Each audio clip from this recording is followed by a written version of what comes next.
Yes, people, with me now. Welcome to JG's Fight Talk. I've got Bec Connolly. How you doing, Bec?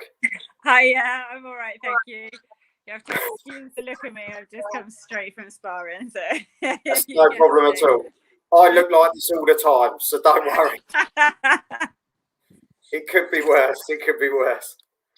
But no, thanks for coming on. I really appreciate it. I know you've been a really busy person recently, and you've had all sorts going on as well. But we'll get to that. We'll get to that. Don't worry. But first of all, we'll have some of this.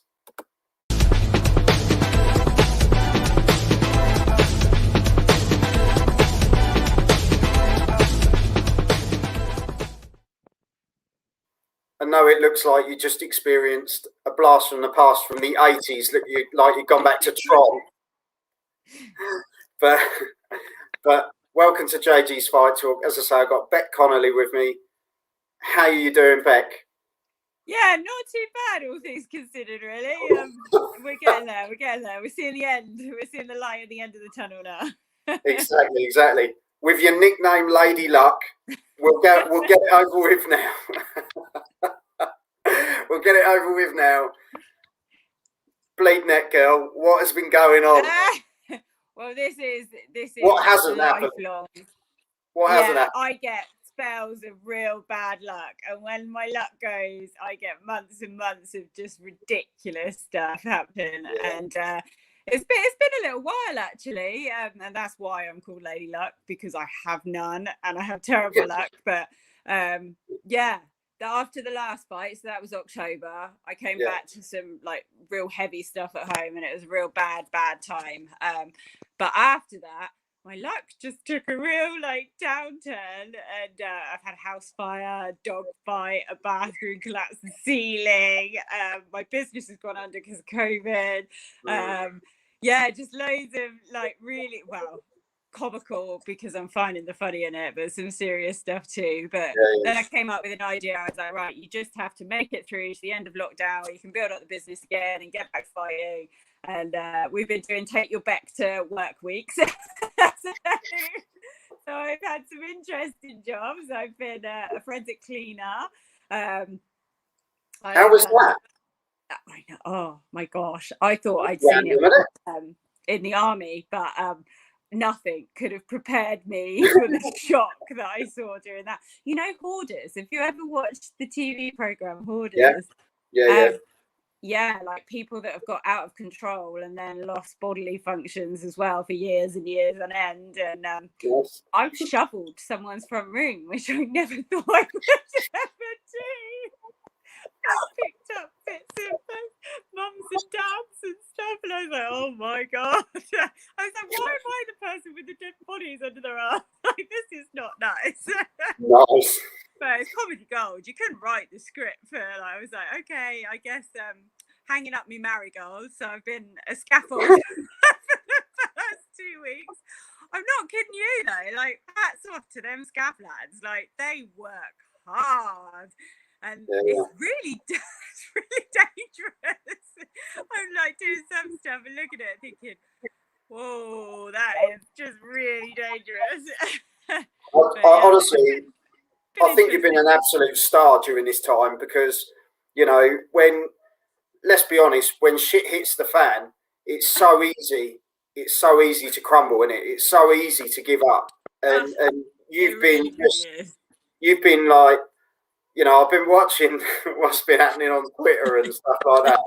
But you're so inspiring, because thank you. When stuff really hits, like, a lot of people just kind of, you hear the grumbles and you hear that sort of thing, but you turn around and you go, no, I'm going to try something different next week. But you've rolled with it, you know.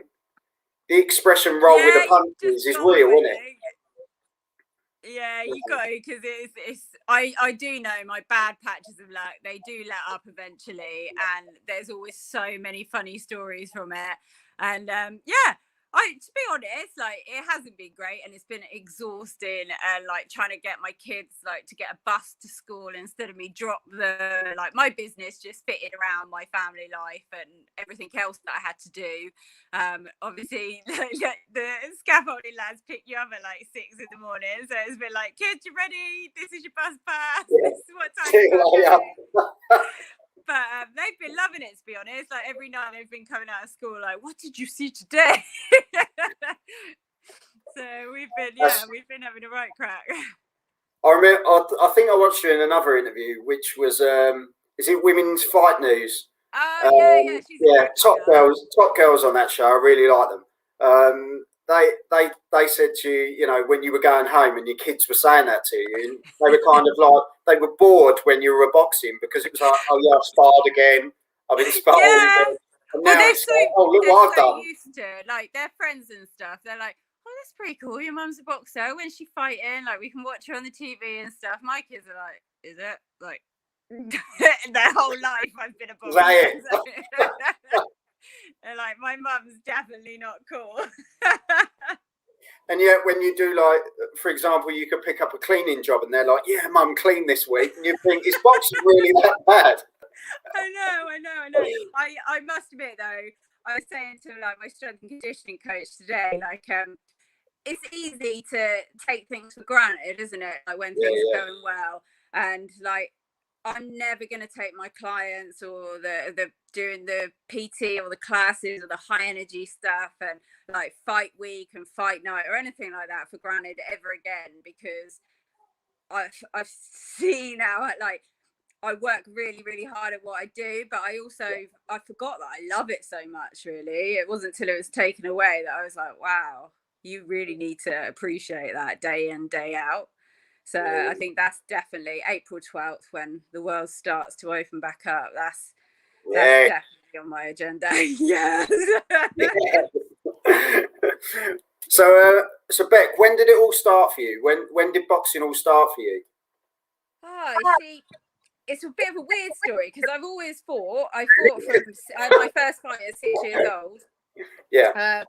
And I was in martial arts right up until I was 15, 16. And then I broke my collarbone, dislocated my shoulder, discovered boys and drinking and all the fun stuff that you do as a teenager.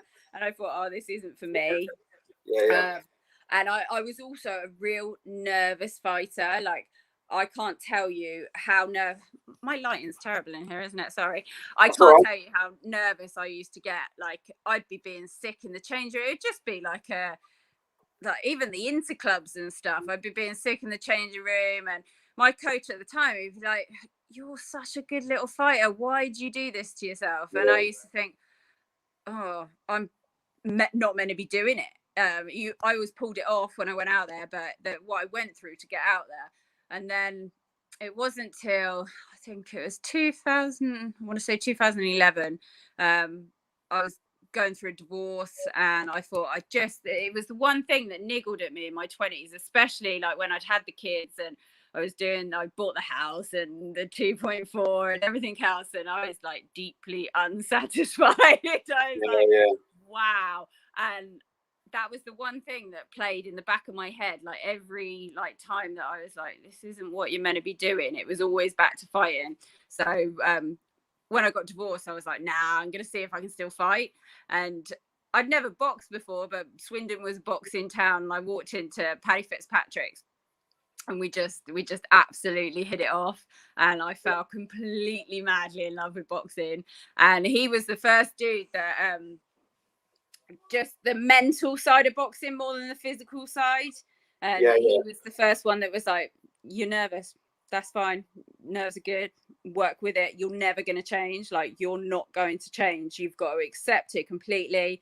And I think it was after the first fight that we had, he came into the changing room and I could hardly get my gum shielded and I was shaking so much. I was like, why am I doing this in front of all these people? Like, what are you playing?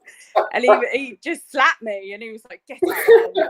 And I went out and I stopped her at the second and I was like, this is wicked. And he invited me to fight on the amateur team then. And he was like, you're always going to be the same. And I've got better, obviously, as like I had 32 odd fights before I turned over, and this is fight number 12. So there's quite a few now. But I think if I didn't get nervous, I'd be more worried now. Yeah. I definitely don't worry about the same things anymore. Like I used to, like, oh, what if you forget how to do it? Like now it's just like you could how to fight. Like you might not give your best performance, but worst comes to worst, push comes to shove, if someone said fight now, you could. Yeah. Just stick your hands up and go for it. More talk, no show. But no, everyone's got their different way, haven't they? You know, it's you talk to, you know, I used to do a lot of singing on stage and things like that, and people say, oh, do you still get nervous? Do you still get nervous? And yeah, I do, because you want to give your all every single time, and that's the kind of feeling you get, because it's like a butterfly feeling. It's not necessarily like a nerve thing, but it's almost like I've got an expectation here. And with anything like sport or like arts or anything like that, you're kind of bearing a bit of your soul, aren't you? I feel like you're naked up there. Like there's nowhere to hide in that ring. Like your character's on show. Every single part of you is on show for everyone to pick apart, basically. So you've got to be like, you're putting your heart and soul into it, and that's how I feel. Like, and that if that doesn't make you nervous, like displaying yourself completely, then I don't know what will. No, definitely. But you're managed by Siesta, isn't it? Yeah, that's it, because it all changed in the summer because the lockdown. I'd been with Paddy for nearly 10 years, and he's changed direction during the lockdown. He's going into a lot more youth work and opening a school and what have you, which is fantastic. He sat us all down and he's like, you're all adults, and I just thought, after all these years, you have no idea why would you think I was an adult? This is ridiculous. You've worked with me all this time, you still haven't got it.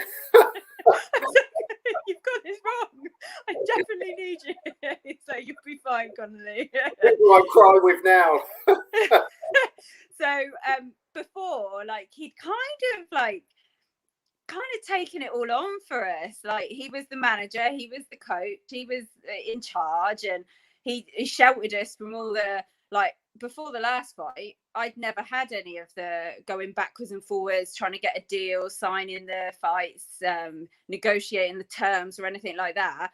Paddy did all of that stuff. He let me know when a fight was weeks away, like, this is the fight, Connolly, this is what you're doing. And I just got to be a fighter. This was the first time that I was like, well, no, we agreed that fight, but you haven't got a contract, but you haven't agreed the terms and conditions. Oh, it went backwards and forwards. And then I was putting myself in camp, out of camp.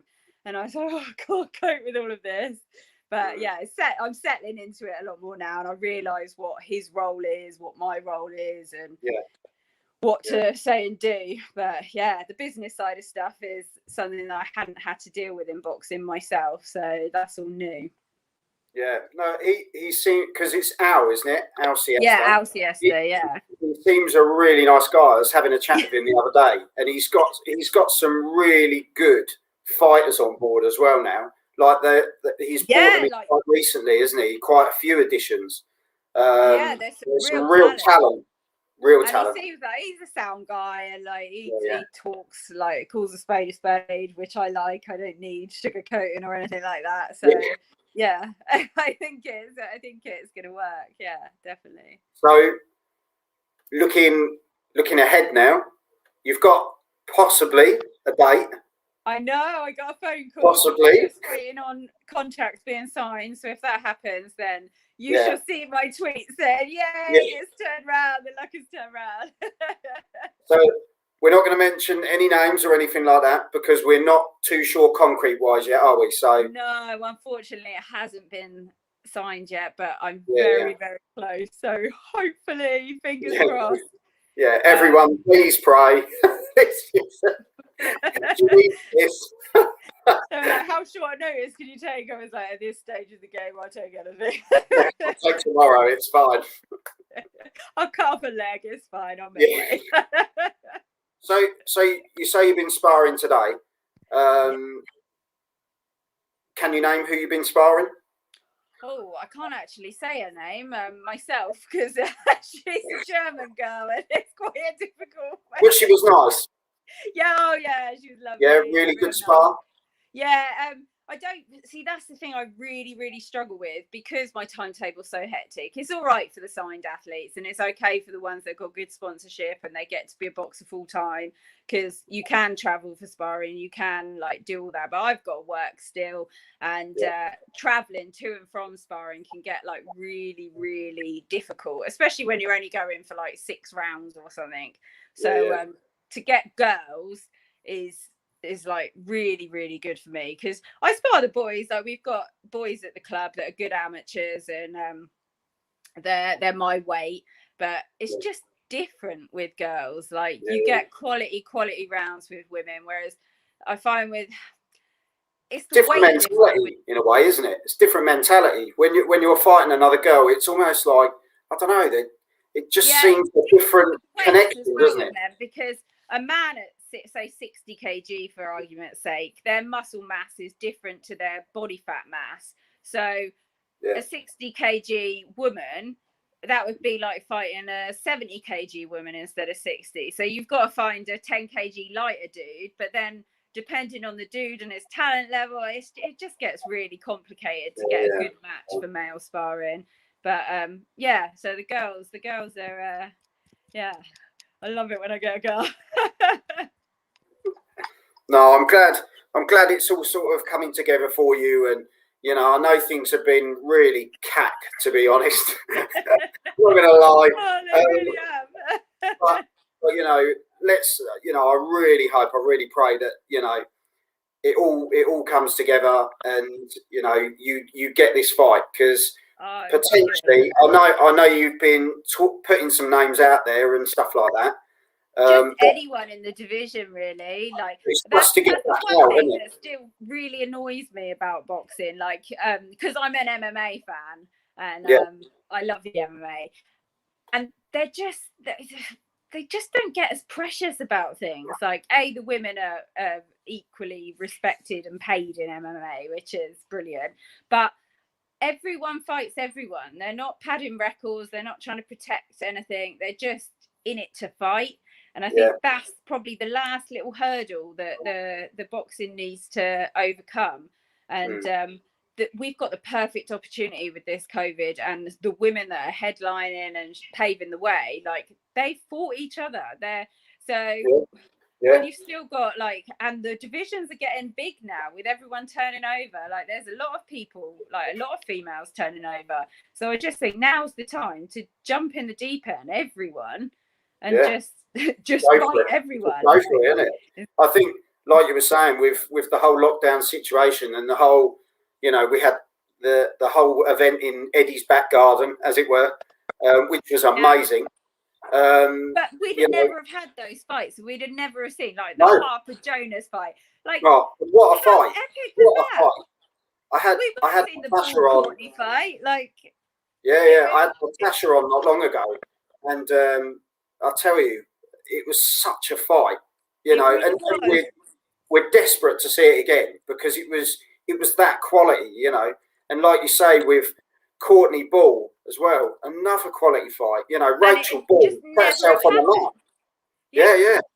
And I love it. I think it's been a real project, and I think Matchroom have probably done, you know, they've gone for it, haven't they? And they've just gone for bust, and it's worked. And absolutely. You know, Frank Warren's now coming in as well and doing his bit. He's putting the BT Sports stuff together, and it's you know, boxing's coming back up again, which is great. So hopefully we get to see Bec Connolly back up there again. Come on.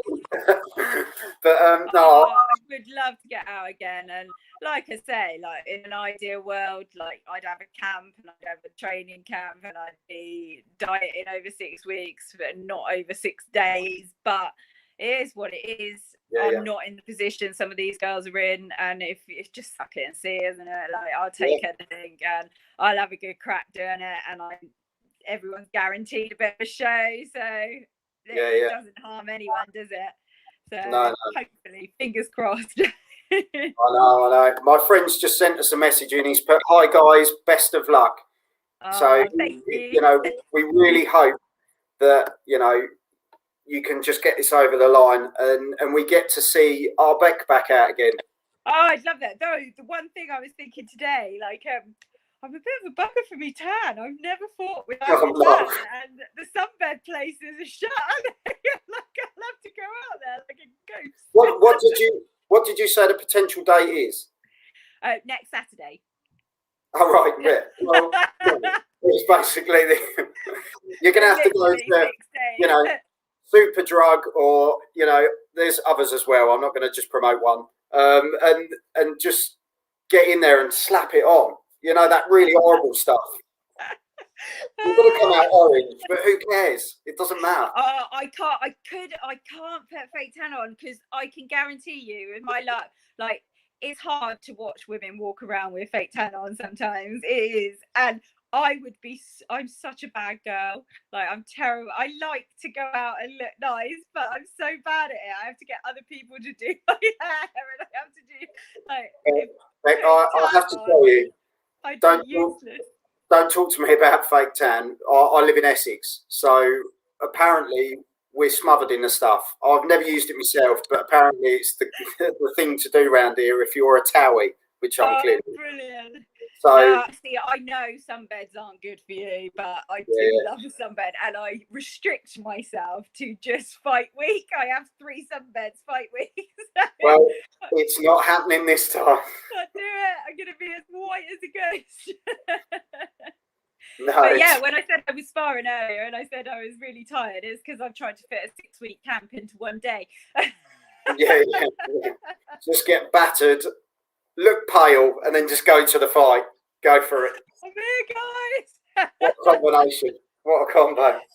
But as I say, I rang my strength and conditioning coach earlier, and I was like, I might have said yes to this if they take it. He was like, so you have to leave on Tuesday, so we've got 2 days to get 6 weeks worth of training. And I was like, yeah, I'll be there at 2:00. But no, Bec, I take my hat off to you. You're an absolute star. For anyone to take a fight at late notice, I honestly, that takes a lot, in a person to be able to go and do that. Stupidity. So, yeah. We're an absolute idiot. But no, honestly, yeah. Your last trainer was right. No, it's honestly, I wish you all the best, and hopefully, thank you so much. We'll hear this news. I'm sure you'll be shouting from the rooftops on Twitter and everything else. But I'm not scaffolding this week, lads. That's why I should be shouting today. Sorry, but no. Yeah, that's it. No cups of tea, nothing this week, lads. I'm going straight in there. But no, you go for it, Bec. And thanks for coming on. Thank you very much for having me. I know things have been tough and been difficult, but you've really sort of risen up through it, and you've shown what you're made of. And thank you. I wish you all the best, and let's hope. Everything crossed. I'm going to throw Lady some Luck on my shoulder tonight. Lady Luck is on the way. Nicola's quickly sent in. Hope you get the fight, Nicola Hopewell. Oh, brilliant. So. Yeah, we're all rooting for you, but you take care, Bec, and love to the family, all right? Thank you. Bye. See you later. Bye. Bye. Bye. Well, Bec Connolly, what a little star. She's grafted her way through this lockdown. It hasn't been easy with boxing, getting the fights in the door. She had one last year. It's just been difficult, but she's just kept on going and really shown what she's made of. I really hope she gets that fight, and she can really put on a show, even if she hasn't got any tan on. But yeah, thanks for coming on. You've been on JG's Fight Talk. Thanks for tuning in as always. sponsored by Rich's Boxing and Limitless Creations. I really appreciate your time. Take care. Thank you. It's all good.